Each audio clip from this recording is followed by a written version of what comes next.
नमस्कार साथियों। जैसा कि आप सभी को पता है कि कॉलेज लेक्चरर या फिर असिस्टेंट प्रोफेसर के लिए नेट एग्ज़ाम का क्वालिफाई होना बहुत ही ज़रूरी है। यदि ऐसे कोई स्टूडेंट जिन्होंने पीएचडी कर रखी है या फिर पीएचडी नहीं कर रखी, तो फिर मास्टर्स के बाद यदि आपका नेट सेट इस प्रकार के यदि कोई भी एलिजिबिलिटी टेस्ट आपने यदि कोई भी फाइट कर रखा है, तो आप असिस्टेंट प्रोफेसर के लिए एलिजिबल हो। तो चलिए दोस्तों, आज की इस वीडियो में हम बात करने वाले हैं राजस्थान स्टेट एलिजिबिलिटी टेस्ट के बारे में, जिसका आयोजन यूनिवर्सिटी ऑफ कोटा के द्वारा करवाया जाएगा। तो हम इस वीडियो के माध्यम से कंप्लीट डिटेल के बारे में जानेंगे कि सेट एग्ज़ाम की eligibility criteria, form, fees, syllabus, examination scheme क्या रहने वाली है। सबसे पहले हम बात करते हैं, ये जो सेट का एग्ज़ाम है इसका आयोजन यूनिवर्सिटी ऑफ कोटा के द्वारा करवाया जाएगा। इसके फॉर्म की जो डेट है वो 14 जून से 15 जुलाई तक रखी गई है। फॉर्म स्टार्ट हो चुके हैं। एग्ज़ाम डेट भी इन्होंने घोषित कर दी है, 6 सितंबर को यह एग्ज़ाम होगा।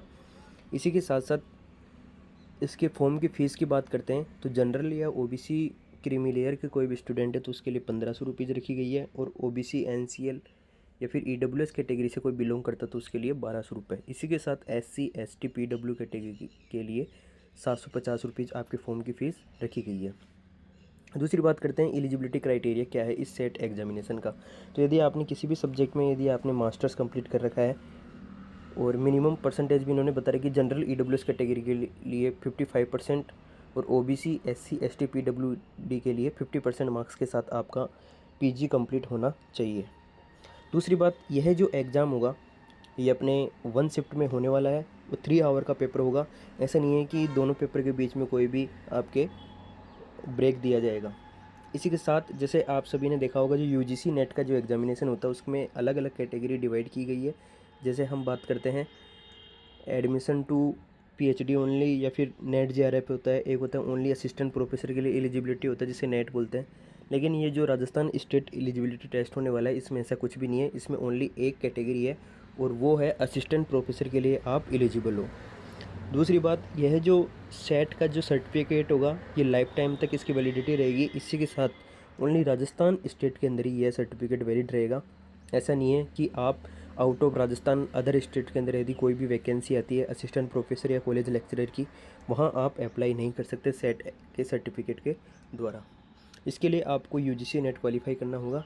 ये जो सेट का जो सर्टिफिकेट है ये ओनली राजस्थान के लिए ही वैलिड रहेगा। हम नेक्स्ट बात करते हैं इसके एग्जामिनेशन स्कीम की। Examination scheme same to same अपने यूजीसी नेट के समान होने वाली है। इसमें एक कंबाइंड पेपर होगा जिसमें 2 पार्ट होंगे। पार्ट फर्स्ट में 50 क्वेश्चन होंगे और सेकंड पार्ट में 100 क्वेश्चन होंगे।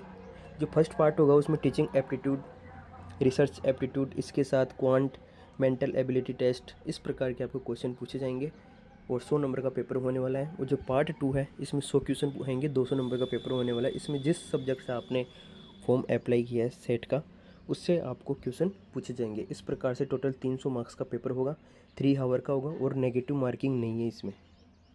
हम बात करते हैं कोई भी एग्रीकल्चर स्टूडेंट यदि इस एग्ज़ाम के लिए अप्लाई करना चाहता है तो वह 101008 जो एनवायरनमेंट साइंस का जो कोड है उसके द्वारा आप इस फॉर्म को अप्लाई कर सकते हो। और जो भी क्वेश्चन पूछे जाएंगे आपकी जो सेकंड पार्ट में, वो आपके एनवायरनमेंट साइंस से रिलेटेड पूछे जाएंगे।